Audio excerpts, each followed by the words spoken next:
Copenhagen, a city of art, innovation and its own subtle energy where tradition and rebellion coexist.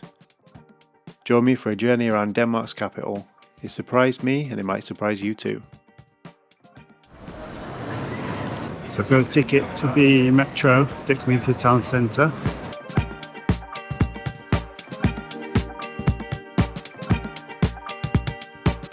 Just arrived in Copenhagen, a bit blustery but a nice spring evening.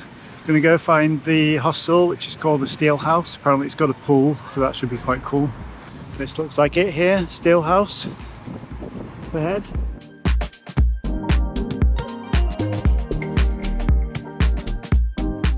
This place is really cool. They've got karaoke, they've even got a gym over here.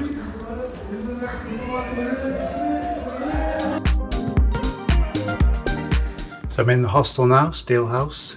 Looks like a pretty cool room. It's got 6 bunks and there's 4 of us staying here.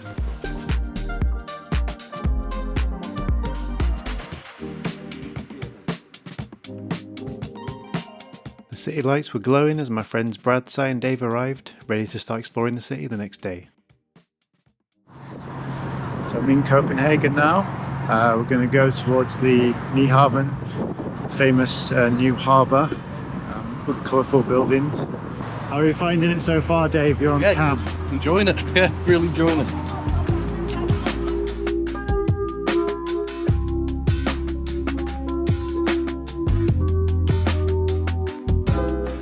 So we're in the City Hall Square now. There's the Copenhagen City Hall.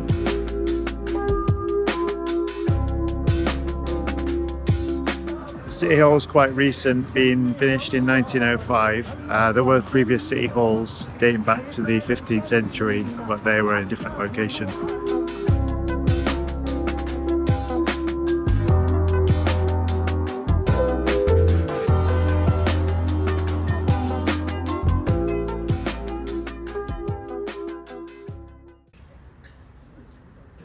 So I'm in Nyhavn, the famous waterfront area of Copenhagen. It dates back to the 17th century. Apparently it was excavated by prisoners. It's also famously Hans Christian Andersen, the writer, lived in various addresses here over the years. It's also known for its variety of colourful houses, as you can see here.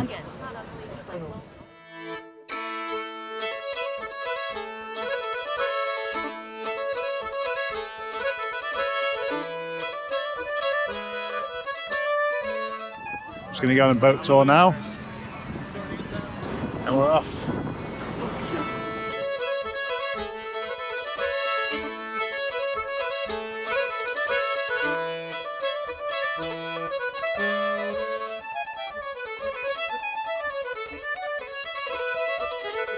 The trip took us out of Nyhavn and along the local waterways.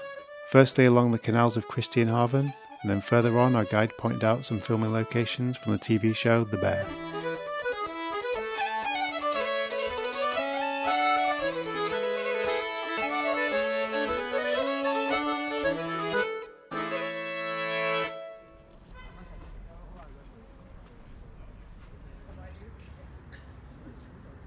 So we're about to go over what they call the Kissing Bridge. Apparently they messed up the building of this, and originally when they built it there was about a metre gap in the middle, so they had to redo it.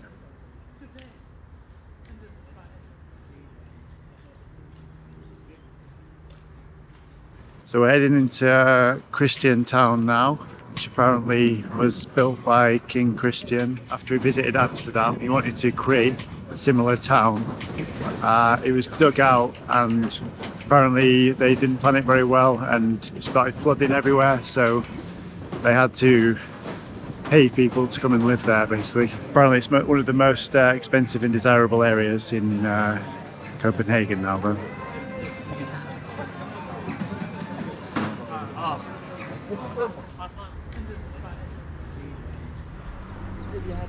Next we visited a place I'd wanted to see ever since I'd first heard about it, Freetown Christiania.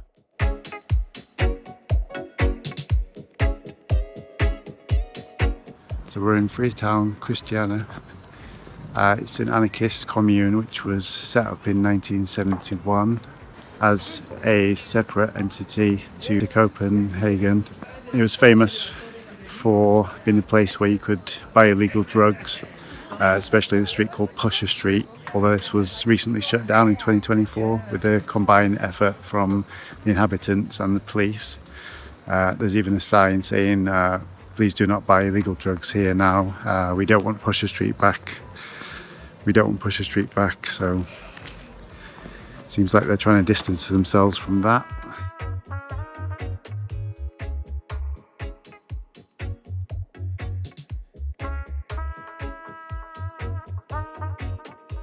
We've got the Christiania art gallery here.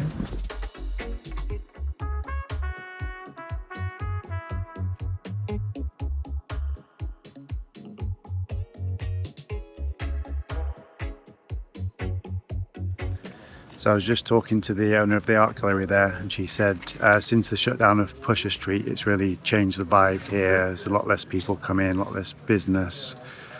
Obviously less people buying drugs, but obviously she says the good side is the safety. There were lots of criminal gangs involved in the drug dealing, and there were even shootings quite recently. So on that side, people are quite happy about that. So double-edged sword overall. Despite the recent changes, Christiania remains a centre for activism and art, often politically inspired. As a semi-autonomous community, it has some of its own public services, as well as restaurants and bars. Having never been before, it felt a bit more sanitised than what I'd expected, although to be fair, it has been a major draw for tourists for over 25 years now.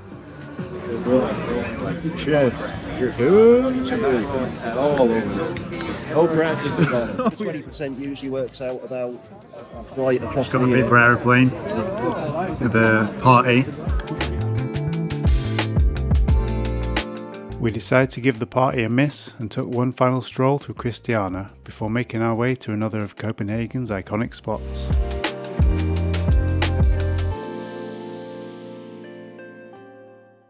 So I'm here at the Tivoli Gardens. Seems quite interesting. There's a concert going on down here. Some interesting buildings.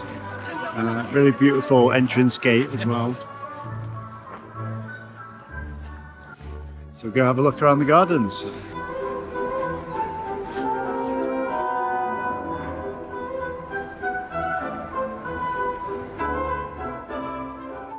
Tivoli Gardens is the world's second oldest amusement park.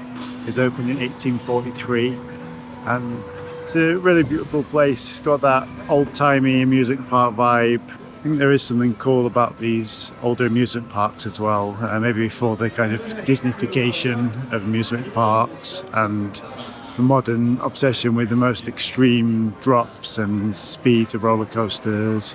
Although I say that, they've probably got a load of super fast roller coasters here.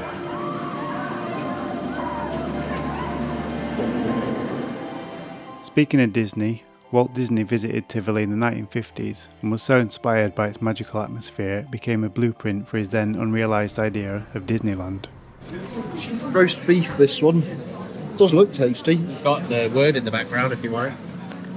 So this is the smørrebrød, the open sandwich. Apparently one of the most famous Danish dishes. See the... I don't know how I'm meant to tackle this, but I guess I'll just put it all in. Fold it up.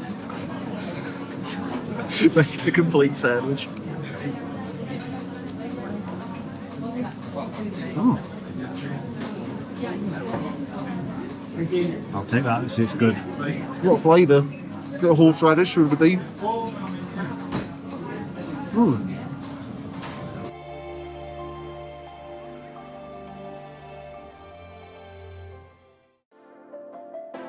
The next morning we headed west towards the famous Carlsberg Brewery, but first we took a quick detour to an interesting statue just down the road.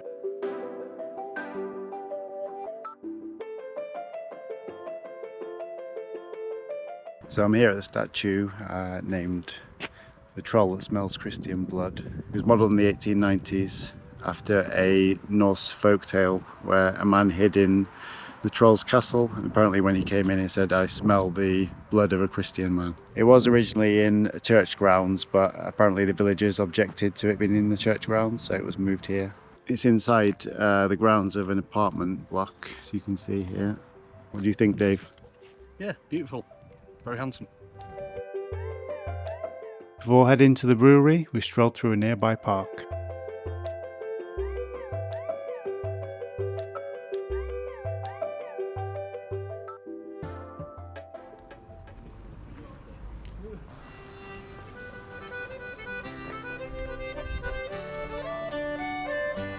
We're at the Carlsberg Brewery now, the famous elephant statues up here.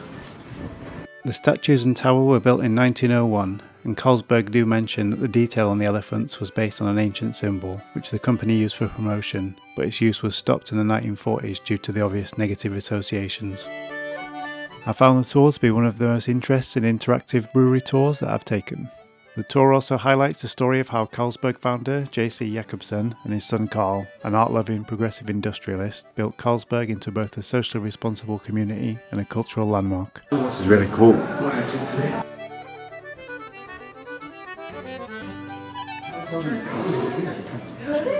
You can get a free drink at the end, so that's what we're going to do now.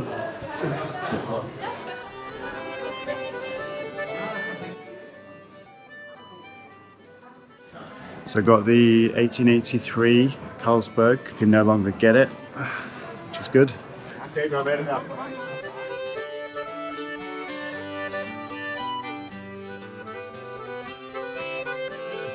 Okay, skål. Skål. Skål.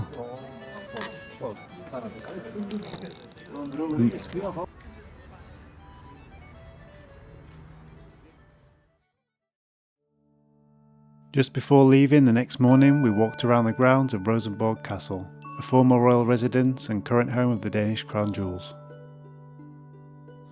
This is how you stir a cup of tea. Bit of everything, please.